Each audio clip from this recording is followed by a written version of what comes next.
নমস্কার প্রিয় দর্শক বন্ধু। এপ্রিল থেকে 4% ডিএ পাবেন রাজ্য সরকারি কর্মচারী, সরকার পরিচালিত কর্মচারী, শিক্ষক ও পেনশনাররা। মঙ্গলবার হলদিয়ার সভা থেকে মুখ্যমন্ত্রী মমতা বন্দ্যোপাধ্যায় এই কথা জানিয়েছেন।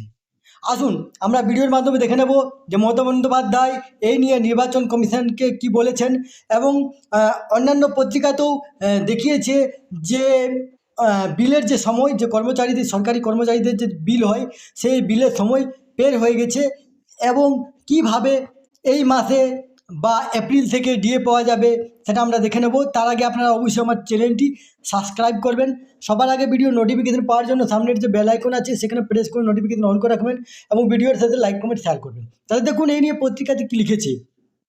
এপ্রিল থেকে 4% ডিএ পাবেন রাজ্য সরকারি কর্মীরা।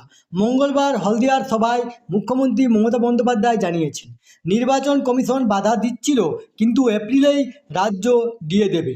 এরপর দেখুন অন্য একটি পত্রিকাতে লিখেছে, বিল তৈরির সময় পার, প্রশ্নে বর্ধিত ডিএ পাওয়া।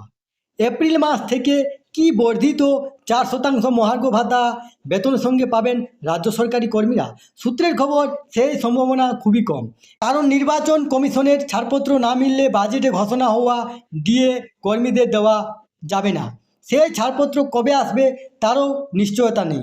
প্রতি মাসের 14 থেকে 20 তারিখের মধ্যে কর্মীদের বেতনের বিল HRMS human resource management system upload করা হয়।